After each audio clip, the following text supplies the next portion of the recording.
léegi ñu ngi ci logique gu yeewi boobu. alors que ñoom yeewi dañu am intérêt ci li F24 di combattre.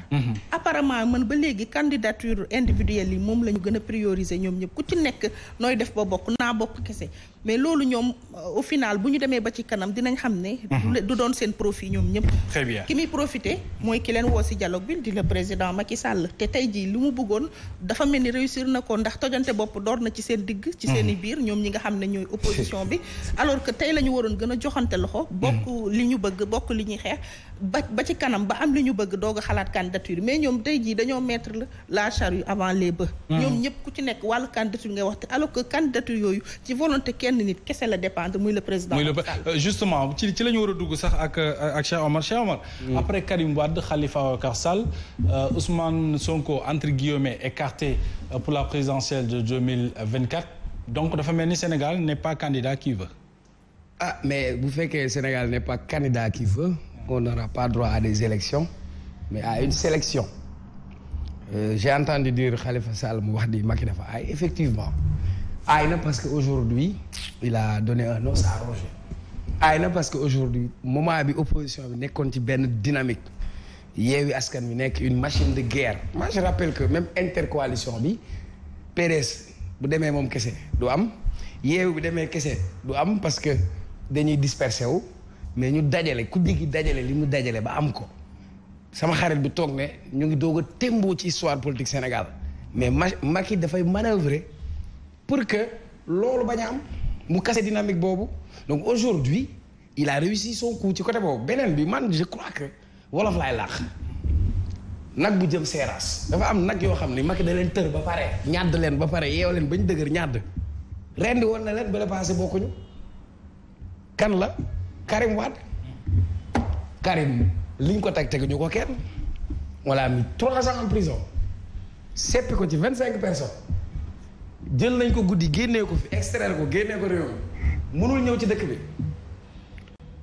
bindu na fu ne élection ñëw ñu ne ko boo xoo Khalifa Sall jamono boobu ci 507 collectivités territoriales loqati nañ liñ dëtt nañ ba jël ko ne ko doo bokk kon Macky ku ko nar a sonal doo bokk mais cette fois-ci machine bi ñu teg ci Ousmane Sonko loolu la nit ñi doon njort te bu ñuy waxee si bii pareeguñ si bii dinañ dem si beneen léegi est-ce que. mais lii bu ñu koy nettali ci histoire politique Sénégal du doon ak jafe-jafe. est-ce que du. mais doon tâche gàkk bu rëy ci sunu démocratie. pour man un Karim Wade un présidentiable Khalifa Ababacar Sall aujourd'hui Ousmane Sonko quand même ñoom ñëpp ñu écarté leen nii wala boog. xam naa damay bàyyi après non man boo traduire ma ko. waaw à vaincre sans péril.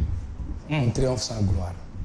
mais ici ci wax ji ci wàllu diffamation àdduna bi man gisuma ku ñu xañ nga nekk candidat ci wàllu. à vrai dire Sénégal maa ngi doog a gëm ne bëgg nekk candidat taxut a doon candidat. léegi nag bu fekkee ni du ma ne un crime n'est jamais parfait wala et cetera mais suñu xoolee article yi ñuy wax nga di ko dégg parce que nit ñi bu ñu la doon woo sax bu njëkk ba sax lu ñuy njëkk lijjante Sonko dina bokk wala du bokk bu ñu àttee la question que les gens se posent daa war a bokk wala du bokk donc kon problème bu bokk bi mooy problème.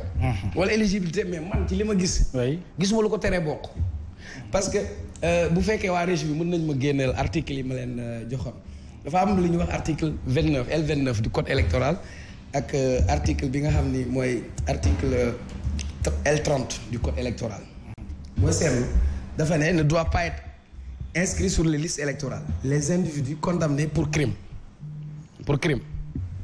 mu ñëw mu ne se condamné à une peine d'emprisonnement sans sursis ou à une peine d'emprisonnement avec sursis d'une durée supérieure à 1 mois assortie ou non d'une amende pour l'un des délits suivants yan délit mu lim délit yooyu mu ne vol escroquerie abus de confiance trafic de stupéfiants détournement ou soustraction commis par les agents publics corruption et trafic d'influence contrefaçon et en général pour l'un des délits passibles d'une peine supérieure à 5 ans d'emprisonnement donc si li ma fi gis ni yëpp benn concerné gul Ousmane Sonko ñu continuer mu ñëw ñu ne la 3e tiré se condamner à plus de 3 mois d'emprisonnement sans sursis c'est-à-dire emprisonnement ferme mu ne ou à une peine d'emprisonnement d'une durée supérieure lu ëpp juróom benn weer avec sursis. Ousmane Sonko daanuñu ko lu ëpp 6 mois avec sursis. Ah bon? Ah oui. ñu ne pour un délit autre que ceux énumérés ou au deuxièmement ci-dessus sous réserve des dispositions de l'article L28. ba tey concerné wul Ousmane Sonko ñu ñëw après. L30. voilà ñu dem L30 L30 mu ne ne doit pas être inscrit sur la liste électorale pendant un délai de 5 ans à compter de la date à laquelle la condamnation est devenue définitive. mooy ñoo xam ne àtte nañ leen ba ñu dem cassation yépp eggaguñ foofu bi ma gën a intéressé mu ne les condamnés soit dégg nga soit baatu soit ba pour un délit visé à l'article L29. Ousmane Sonko condamné wuñ ko ci délit bu ñu visé ci L29. troisième tiré ba ca troisième tiré ba mooy yoo ñu doon lim benn concerné wu ci Ousmane Sonko à une peine d'emprisonnement sans sursis égale ou supérieure à 1 mois inférieur ou égal à 3 mois concerné wul Ousmane Sonko. nga ñëw ñu ne ou à une peine d'emprisonnement avec sursis égal ou supérieur à 3 mois et inférieur ou égal à 6 mois déglul bu baax. ou à une peine d'emprisonnement avec sursis égal ou supérieur à 3 mois ou égal à 6 mois bii nii yi ñu visé ci L29 ba la continuer parce que li ko indi mooy fii ñu la wax ne la les condamnés soit pour un délit visé moom moo continuer foofu léegi fii le plus intéressant ou égal à une amende sans sursis supérieure à 200 000 francs. Ousmane Sonko amul amende mais dommage et intérêt la am. Jusque là il n'est pas concerné. ñu continuer pour article bi di jeexee sous réserve des dispositions de l'article 28 toutefois les tribunaux. non 3-6 mois bi nag noo koy def. léegi 3-6 mois bi dafa bokk ci yi nga xam ne ñoom la ñu visé ci L29 man pour man. ci sama lecture man. mais xaaral man ci sama lecture. bi ma lecture waaw très rapidement. article yi ñu visé L29. moom la ñu confirmé ci L30. d'accord te gisuma fi benn boo xamante ni concerné na Ousmane Sonko maintenant Sénégal nag du ay article du ay loi la mën na bind lii mu leer nañ. d'accord ñu dëpp ko dëppandi ko xool nu mu arrangé. beneen bi balaa may avancé. dañu nekk Sen TV ñu am ku ñuy wax Oustaz Assane Seck balaa may ñëw di liggéey fi may nekk étudiant fajar moom laay déglu. mu nekk nit ku jub jàngal ñu bëri diine def ko ci ñoom mu gis ni dañ ko téye ma dem déglu li mu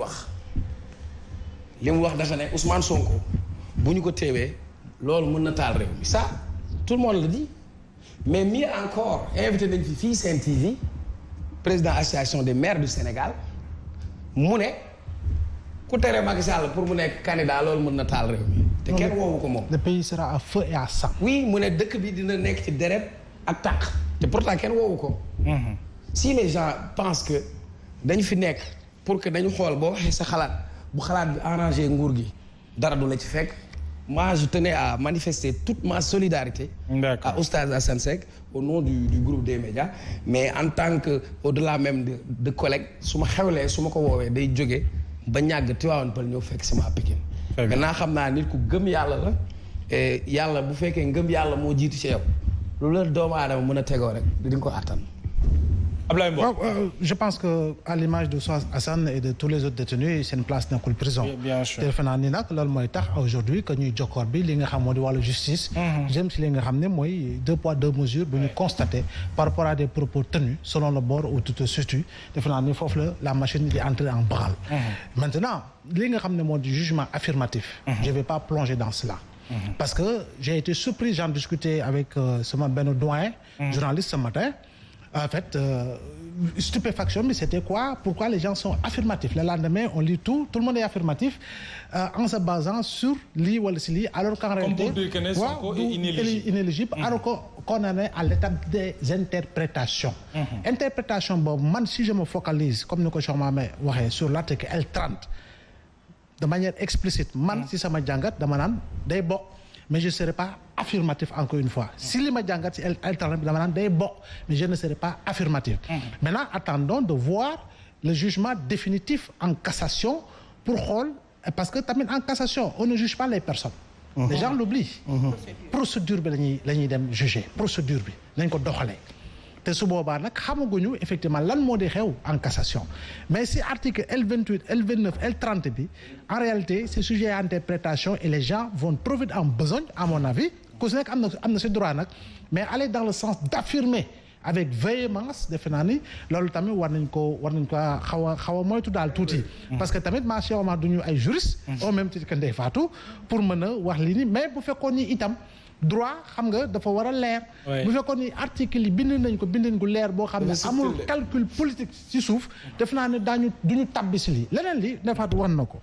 je dis encore une fois que ni dans ce pays qui dit le père Yewwi Askan Wi quoi qu'on puisse dire comme le Cheikh Omar waxee effectivement il y a une locomotive dans Yewwi qui s'appelle Ousmane Sonko. Et c'est le PASTEF.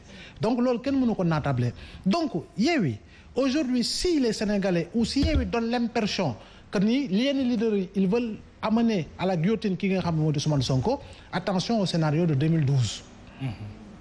Le scénario de 2012 su ma ko waxee moo di. Qu'est-ce qui s'est passé en 2012 entre le président Niass et le président Ousmane Tanor Dieng da ngay gis ni.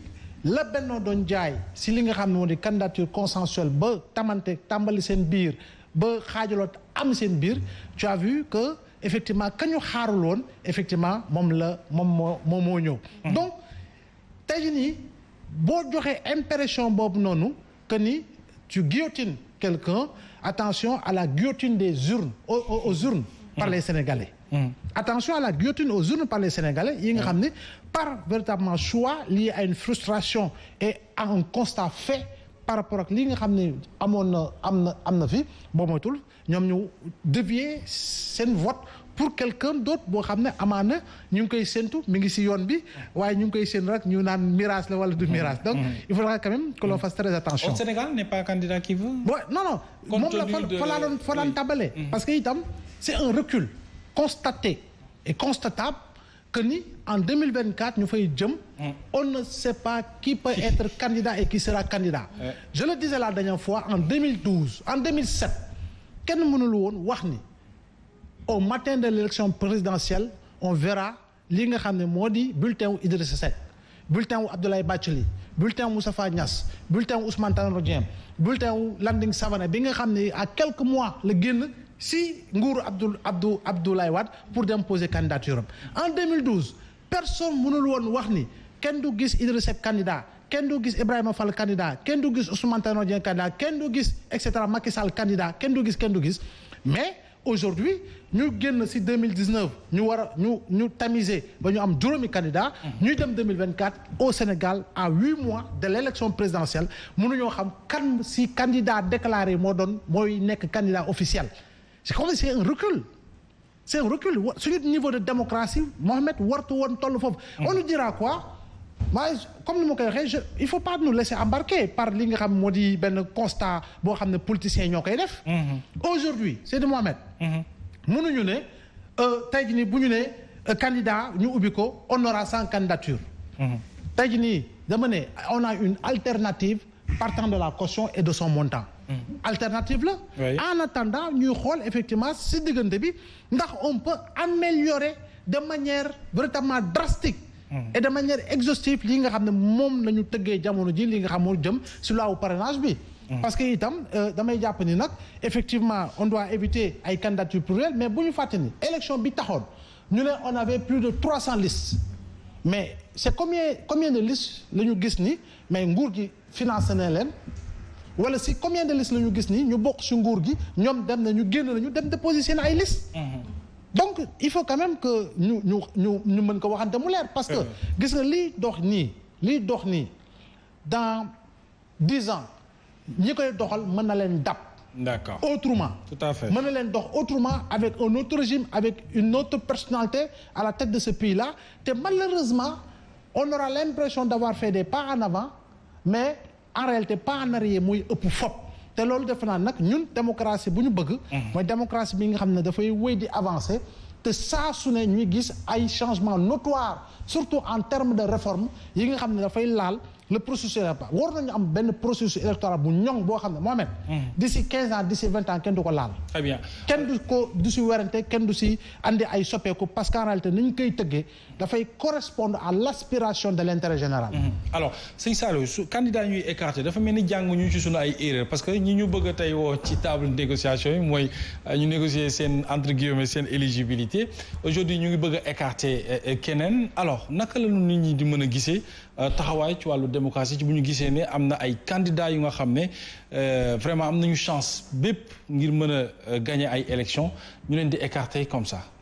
waaw loolu doxalinu démocratie boo xamante ni si la bu nu ñaawlu la munoo tàccu démocratie ci xar kanam gu rafet. ci réew moo xamante ni si da ngay daal di jël ab liste nit ñi ñëpp procureur bi daal di koy bind nit ñi ñëpp dañ leen a war a topp. ñu tànn ca kenn jàpp ko. keneen ka procureur ba toog ni bi may waaj a jàpp Ablaye Balde yaa ma ne bàyyi ko. waaw ñu jékki-jékki nga gis Khalifa Sall moom bi ñuy jàpp Karim Wade daf ni woon nous faisons confiance à la justice sénégalaise laissez la justice faire son travail cette même justice moo ñëw matt ko. jàpp ko waa PDS soutenir ko parce que xam nañ ni tey jii li Déthié Fall wax ci Yewwi Askan bi bàyyiwuñ ko xel. mais dañu après lui c'est kii. kan mooy dem. parce que bu ñu paree ci Ousmane Sonko faaw ñu ñëwaat Yewwi jëlaat keneen parce que bukki bi day roñ rek. ñoom loolu lañ jàpp. yëf yi dafa tegaloo. bi ñu demee ci kanam tuuti Ousmane Sonko génn am démarche bu mu yor jeunesse bi adopté ko la majeure partie du ma ne jeunesse bi sax. parce que da nga naan sénégalais yu baree bare adopté ko. parce que am na ñoo xam ne li ñu bëggoon Karim Wade def ko jotu ko def parce que Cheikh Omar mu ngi koy wax Karim li ñu ko teg dafa bari dañu ne ko kaay ñu jàpp la mu jóge bitim réew ñëw ñu jàpp ko.